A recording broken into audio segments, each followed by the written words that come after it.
Cette sortie d'Ousmane Sonko hier en conseil des ministres mu mel ni nag il est déçu ci ñenn kilifa yi nga xamante ne tàbb nañ leen ci façon bi ñuy doxalee jàngat gi. te dégg nga li docteur Samba Faye donc indi ay précisions sur ce point. même rek sur mon temps de parole dinaa ci jox benn information. allez-y. parce que nag on parle de diplomatie on ne parle pas de politique. may nañ la ko nga leeral ko allez-y. sérieusement. waaw. xam nga ndax vous êtes au courant que les passeports diplomatiques depuis la 12e législature on nous exige des visas sur les passeports diplomatiques aux États-Unis en Espagne en Allemagne et certains pays est-ce que yëg ngeen loolu. bien sûr. non xaaral rek docteur. da nga ma interpellé ah. non non. dama joxe non waaw dama ko wax noonu. c'est-à-dire bon yéen quoi su ma waxee. non bu ma interpellé je réagis. waaw je ne veux pas que. ñu déglu ngeen jël diplomatie sénégalaise. sur la souveraineté des États. L'histoire des États-Unis c'est pas le Sénégal c'est trop petit par rapport aux États-Unis. Les États-Unis ne s'adressent pas au Sénégal c'est un petit État qui n'a même pas de nga xam. ce que il y a un maire américain qui a été menotté par rapport à ce combat c'est pas un Sénégalais moo tax mu def ko. ñëpp xam nañu la population qui est visée aux États-Unis c'est pas la population africaine. loolu xam nga du problème de diplomatie c'est Trump qui a cette politique. nee naa la Union européenne les artistes est-ce que vous êtes au courant que suñu artistes yi maintenant on leur refuse les visas bu naan dem dañuy ànd ak tout l'orchestre léegi duñu leen ko may chanteur bi rek mooy dem rarement la Youssou Ndour wala deux ou def c'est terminé combien d'années. Il y a un rapport sur les chercheurs africains il est là pourquoi les chercheurs africains rencontrent des refus de visa pour la France laay wax comme partenaire. Docteur c'est un scientifique un intellectuel ce qui doit les gêner c'est les chercheurs les sportifs nous sommes tous des sportifs c'est vrai am na yoo xam wax ko ci mbedd mi c'est que ce que la diplomatie fait après le refus du lu ñuy wax ci mbedd mi mais le constat le président wax ak peuple am na sont informés il dit à son peuple effectivement toog leen parce que c'est conjoncturel maintenant ce qu'on va faire après c'est des problèmes de sécurité que les États-Unis ont posé xëy na yooyu du nga ko wax c'est des problèmes de sécurité tous les vols venant des États-Unis ont des retards de 4 heures de temps minimum parce que le kii aérien est très contrôlé par rapport à ce qui se passe aux États-Unis à tout moment les États-Unis peuvent être attaqués ñëpp xam nañ ko donc c'est pour la sécurité des personnes qui doivent venir aux États-Unis. ok day yoo xam ne. bon on dit pas tout sur la place publique. léegi loolu rek moo tax comme temps bi waxtu wi léegi nañ jëm directement. Moussa dafa am loo bëgg. man mën naa bàyyi ci réew. boo non Moussa réponse bu mu servir. non Moussa xam ne kii c'est un tacticien pour. non Moussa sérieusement Moussa yow xam nga ne je vous respecte beaucoup. je sais sur le du ma wax sax mais c'est une information rek. parce que sérieusement nous judoka.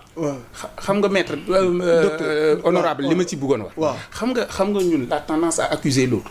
pourquoi suñu visa yi xam nga lii commencé wul léegi de. Abdou Diouf bi muy nekk francophonie yor kii Sénégal dafa wàcc si je ne m'abuse Canada ñu visiter ko. mais pourquoi vous savez pourquoi récemment il y a un activiste de PASTEF qui a brandi un passeport diplomatique qui dit léegi man borom kattan la yor naa ko.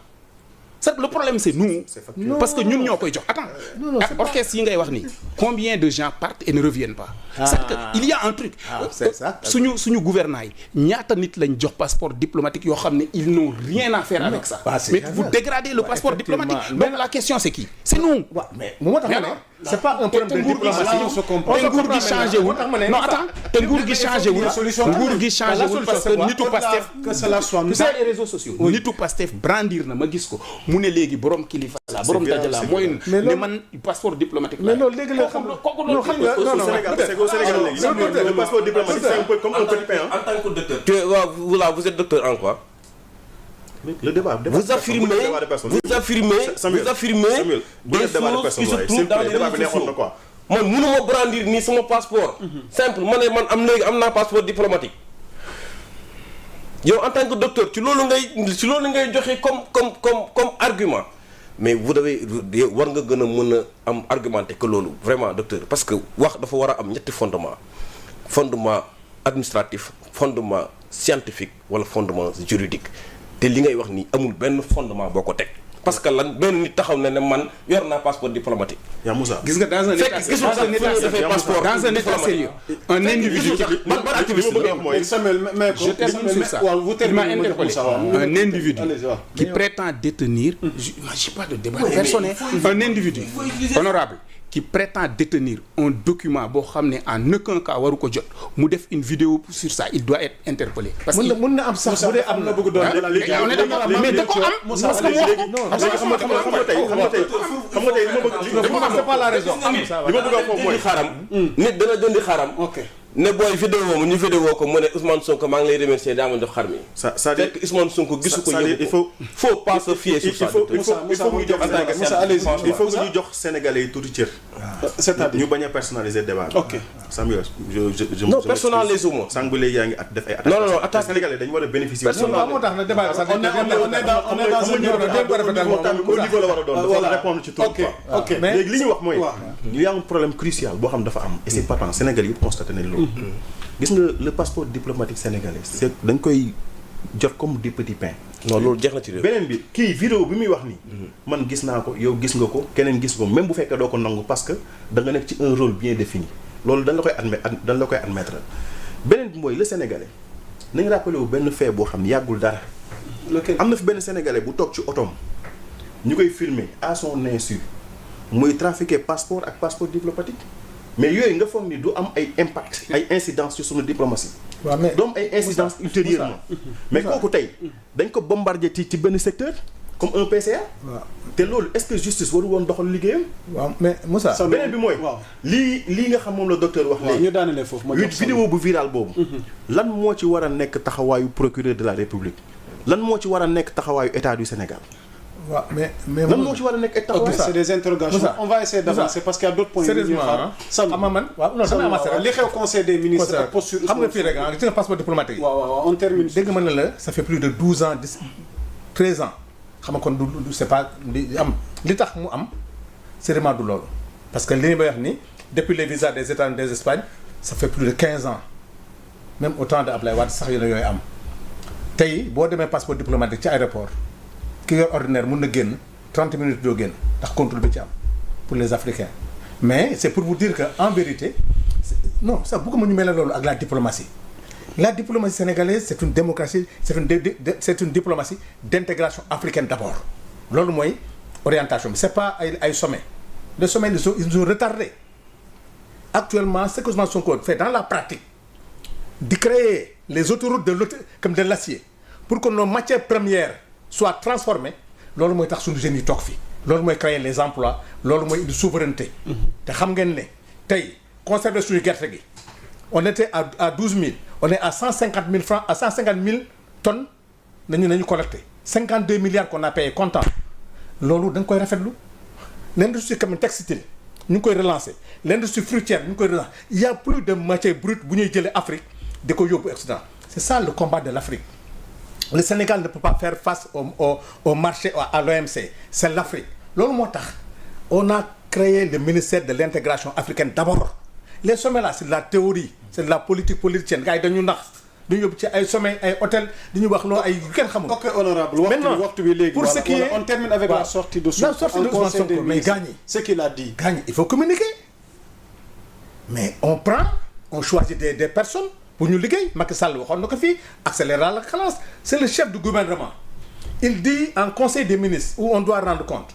il gis na affaire bi yéex na tel il lance un appel parce que tous les travaux des conseils des ministres doivent être publiés moom en tant que chef du gouvernement gis na ne waxul gars yi yooyu la il parle des procédures il parle des actions qui waroon na ñu war a activer de résultat waaw mais actuellement on est en phase de gare on parle honorable non waaw dama lay poser une question waaw yow bu fekkee yow yaay manager bi waaw yow yaay le sélectionneur naturel yaa war a choisir ci poste bu nekk ki nga xam moo gën a am mérite gën a am compétence gën a capable à même de répondre aux exigences et aux préoccupations des Sénégalais yow defoo le choix optimal alors que dans ce pays le Sénégal plus de 18 millions de Sénégalais vous avez une ressource humaine d'exception et de qualité yow mënuloo def un choix bu baax bu résultat amul waroo ko imputer ñi nga choisir yow yaa war a démissionner déedéet premier ministre war a démissionner non Moussa nag kaa ñu waxtaan benn chose tu n'as jamais vu dans ce monde dans le monde entier on choisit des hommes et on les remplace dans tous les gouvernements da ngay dégg gouvernement 1 gouvernement 2 gouvernement 3 en France aux États-Unis partout on change des gouvernements on change des DG. on ne limoge pas un premier ministre. non xaaral rek yaa ko tuddee limogé. changer un premier ministre yàgg na fi am Macky Sall dem na ba bëggatul premier ministre def ko 0 premier ministre. amul njëriñ. non pour vous dire que ne. mais même dans les équipes partout dans la vie on change et puis nit ki c'est dans l'épreuve que vous mën a juger. Tout à fait.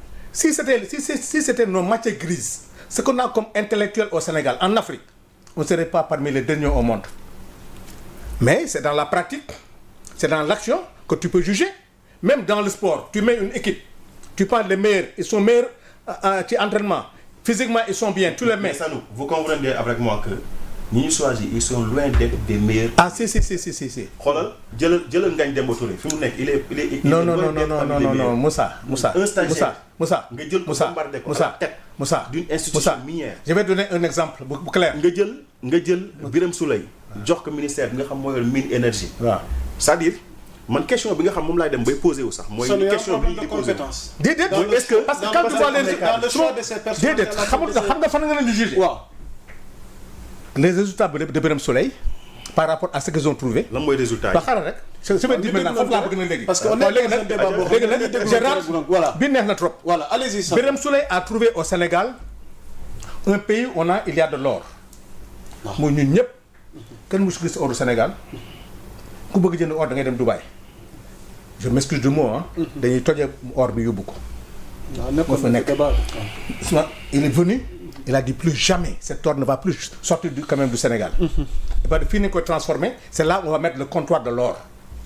Tous les jours le fer de Matam on a eu tous les problèmes avec le fer de Matam c'est l'un des meilleurs fers quand même du monde. On avait des problèmes pour l'exploitation du fer. Birame Souleye est parti avec son équipe négocier ko ba le fer maintenant l'exploitation a commencé. Les zircons tu as vu ce que c'est en train de faire ce qu'on réussit au niveau des mines sénégalais yëpp xam nañ léegi ce qu'on réussit jamais dans l'histoire du Sénégal il y a jamais eu de transparence ni ko nit ñi xamee léegi di ko xalaat di ko gis. mais ça nous transparence non xaaral rek xam nga transparence nu mu demee Moussa. vous êtes dans la communication. non xam nga nu mu demee. on a convié toute la presse sénégalaise. Sans exception demande à Bougane. Toute la presse sénégalaise à Saly defal leen toute la situation au niveau des mines. Toutes nos ressources. Birame Souleye a dit c'est clair dans la Constitution les ressources naturelles appartiennent au peuple sénégalais. Quand ça appartient au peuple c'est à l'Assemblée nationale qu'on la confie les ressources mais fii les ressources étaient gérées par l'État alors que c'est l'Assemblée. Ils ont repris tout et ils ont remis ça à l'Assemblée nationale. Maanaam mënatoo def benn exploitation autorisation mënatoo déclasser benn forêt tant que tu n'es pas passé par l'Assemblée nationale. Là au moins c'est des avancées tey avec l'ITIE avec la presse il est prévu tous les 3 mois de tenir une réunion d'évaluation avec ce qui sort au niveau quand même d'Anga.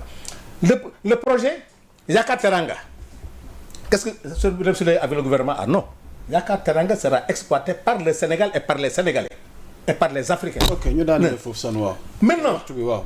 yow gis nga gerte bi nga am. lépp da nga ko jaay chinois yi tey tu es parvenu à dire que gerte dootu fi génn même ndarkase sax dootu génn Sénégal fii nañu ko transformer l'industrie textile nos usines de textile là tey gis nga les usines de joaillerie au Sénégal li mu créé ci emploi li mu fait dynamiser l'industrie fruitière avec ce qu'on a comme fruits en Casamance et partout au Sénégal. mais xam nga loolu lan moo doon indi transparence ci li ngay wax nii. waaw ñu defal ñu bilan campagne agricole bi. waaw Sénégalais yi mën a xam. mais yow fi mu nekk li nga may wax nii. da nga may wax ay prétentions. déedéet. wala. non des actions. non c'est-à-dire li ma la bëgg a wax moom mooy tey. boo demee ci baykat yi. waaw en tout cas ñun dañuy def le tour du Sénégal dañ ko def autant de fois xaw ma ñaata yoon laa dem ci monde rural bi mais baykat boo jàkkaarloo daf lay wax ni la bii mooy pire des campagnes agricoles bu ñu mës a am. bi ñu dalee bay ba léegi. Moussa xanaa baykat dafa mel ni opposition nga gis. dafa mel ni Moussa nga sama xarit de mais Moussa xanaa baykat yi nag am na opposant. non semence yi sax semence yow li nga seetli ay opposant xam nga léegi yéen réseaux sociaux yi parfois dafay leeral lu bëri. waaw même semence yi ni ñu koy distribuer. baykat yi ñooy waxal seen bopp. c'est-à-dire le poids bi ñuy faire valoir. yenn ci baykat yi. bu ñu demee ba ci biir réseaux sociaux da ngay gis mu viral. est-ce que xam nga yoo xam ne li ñu pesé xam nga waa ji wax ci presse bi ne dafa am suuf est-ce que xam nga ne au niveau de son village la ko gaa yi koy woo wax ñu ban suuf ban saaku gerte nañu am suuf. non ñoom ñëpp ñu wax la ñuy woo. non wala kenn moo wax. non du ak son équipe non dañuy waxtaan rek. man ne amul dañu woo nañ ko. non mais déglu woon Moussa dañuy waxtaan moom. mais vite fait parce qu'il y a d'autres sujets ñuy xaar alors Sanu ñu sérieusement la transparence qu'il y a avec ce gouvernement. boo xam ne man ak yow Thierno Alassane ñun ñëpp ñoo ko na xeex. par rapport à la mauvaise gouvernance de ces gens-là xam ne tout était opaque. amul dara lu leer. ñu xeex ko tey loolu nañu teg stable bi. teg ko au vu au su de tous les Sénégalais ñu koy gis. Sanu Moussa nañ ko rafetlu encouragé ko. c'est-à-dire ñun. loolu dafa am question bu ma leen bëgg a poser ñu daaneel foofu parce que Samuel tamit war na ci addu ndax am na yeneen sujets ñuy xaar. est-ce que mun nañ dem vers un remaniement ministériel wala changement à la tête de certaines directions wala soppite am ci attelage bi nga xamante ni moom lañ dooree Sanu. parce que nii Ousmane Sonko génnee wax. est-ce que d'ici quelques jours ce ne sera ni la première ni la deuxième ni la troisième dans le monde foo gis ñuy liggéey il y a toujours des aménagements ku la wax ne fii ak fin de mandat du am remaniement wala du am changement de direction wala du am loolu ku la ko wax xamal ne mooy l'homme parfait nag n'existe pas un gouvernement dans tous les pays du monde France gi ni combien de changement de gouvernement lay am combien de changement de premier ministre mais loolu yëpp ay aménagement la au fur et à mesure c'est un gouvernement qui vient d'arriver a confiance à des hommes à des politiques mais au fur et à mesure mais il y aura des corrections il y aura des aménagements mais nag kooku président ak premier ministre ñoo ko xam mais man je ne peux pas am possibilité pour évaluer ndax ils ont rempli leur mission ou pas mais ku la wax ne du am xamal ne kooku c'est un gouvernement parfait qui n'existe nulle part dans le monde. Samuel on termine sur ce point avec la conseil des ministres. waaw ci fi nga mujjee fa laa njëkkee donc y aura remaniement ou pas là moom man Samuel je le laisse à l'appréciation de l'autorité c'est à eux de décider parce que ñoom à leur niveau d'information li ñuy xam ñun xamuñu ko